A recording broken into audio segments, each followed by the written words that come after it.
ሰላም ሰላም ጋይስ እንዴት ናችሁ? ለማታውቁኝ ቲጂ ነኝ። እንኳን ደህና መጣችሁ። ቤቴን ሰብስክራይብ በማድረግ ቤተሰብ እንድትሆኑ እጋብዛለሁኝ።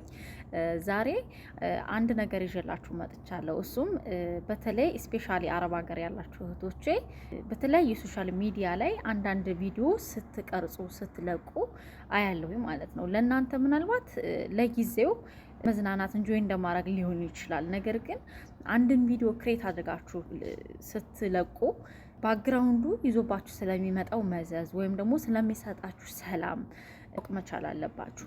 ምናልባት እያወቃችሁም ግዴለሽነት ሊሆንም ይችላል።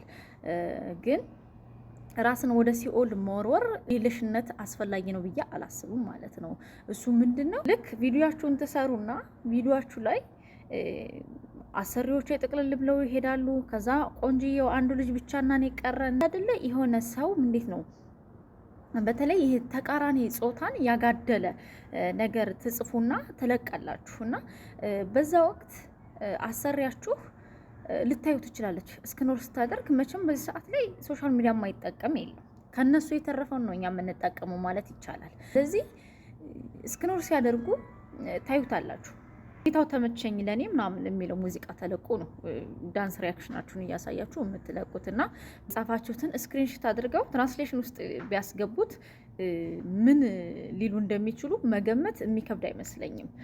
እና ምንድነው በራሳችሁ ጥፋት ራሳችሁን ወደ ሲኦል ወርውራችሁ በኋላ እና እህቶቼ ተገቢ ያልሆነ ቪዲዮ ከመስራት ራሳችሁን ብትቆጠቡ ራሳችሁን ከብዙ አደጋ የምታተርፉበት የምታድኑበት ስለሆነ ለምትለቁት ቪዲዮ ከመልቀቃችሁ በፊት ባክግራውንዱን ቀኝ ጎኑን ግራ ጎኑን ምናምን አይታይት አድርጉ።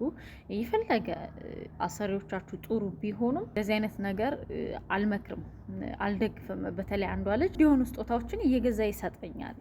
ዛሬ ደግሞ ቀለበት ገዝቶልኝ መጣ። ሰው ተቀበልኩት፣ አብሮ ሊገባ ፈለገ ምናምን።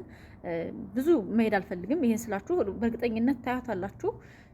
ምን እንደተናገረች ሰምታችኋታል ብዬ ነው የማስበው። እና እነቱ ያው እሷም ፊት ለፊት የጻፈችው ነገር የለም ማለት ነው እና ትንሽ ይቀንስላታል ብዬ ነው። እና አብዛኛዎቻችሁ ግን ቪዲዮአችሁ ላይ ስለምትጽፉት ጽሁፍ ተጠንቀቁ።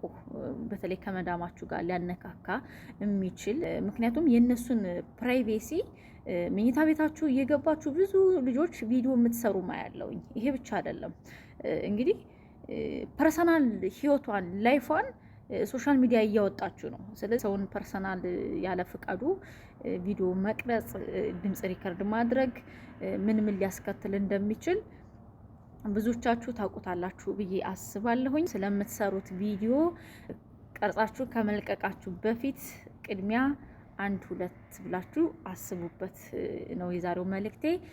ስላዳመጣችሁኝ አመሰግናለሁ።